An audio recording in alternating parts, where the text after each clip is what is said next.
Today we will study about the anterior triangle. Anterior triangle is the triangle which can be seen on the side of the neck, which is divided into anterior and posterior triangles. The boundaries of anterior triangle are anteriorly by the median plane of neck, superiorly or base by the base of the mandible, angle of mandible, and a line joining the angle of mandible to the mastoid process. So this is the base and this is anterior boundary. Posteriorly it is bounded by the anterior border of muscle sternocleidomastoid. This is anterior triangle. The apex is directed downward. The meeting point of sternocleidomastoid to the median plane or at the origin of sternocleidomastoid. That is the apex of the triangle. The apex directed downward. Anterior triangle is covered by means of the skin, superficial fascia containing platysma. Platysma is a subcutaneous muscle containing platysma, the transverse cutaneous nerve of neck, and the parotid gland. From the parotid gland, the facial nerve emerges. The branch of the facial nerve emerges and passes towards to supply the platysma, that is cervical branch of facial nerve.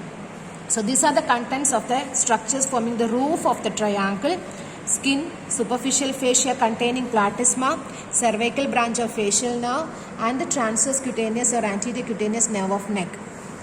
The triangle can be again divided into four by means of two muscles. One is the digastric muscle, the other one is superior belly of omohyoid. These two muscles divides the triangle into four. The triangle which can be seen here is the digastric triangle. The triangle which can be seen here is the digastric triangle, that is bounded by anterior belly of digastric muscle, posterior belly of digastric muscle, and the superiorly base of the mandible, angle of mandible, line joining angle of mandible to mastoid process. This triangle is the digastric triangle. Anteriorly, inferiorly, anterior belly of digastric, posteriorly, inferiorly, posterior belly of digastric, superiorly, the base of the mandible, angle of the mandible, and the line joining angle of mandible to mastoid process. Next triangle is the carotid triangle.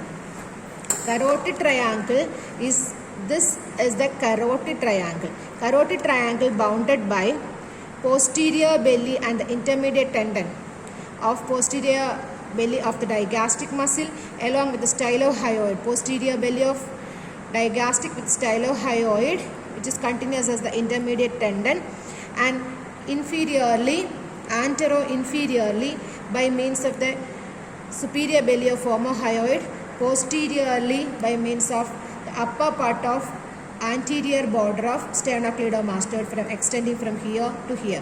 So this is the carotid triangle. The carotid triangle is known as carotid triangle because of the presence of major vessels which can be seen here. It is the carotid artery with its branches.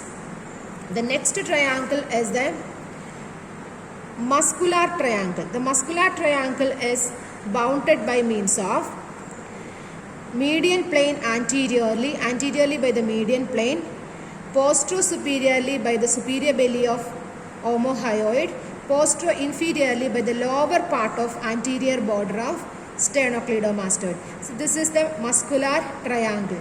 So digastric triangle in this position, carotid triangle in this position, and muscular triangle in this position. There is another triangle which can be seen at the submandibular region, that is submental triangle. The submental triangle is bounded by on either side by the anterior bellies of digastric muscle.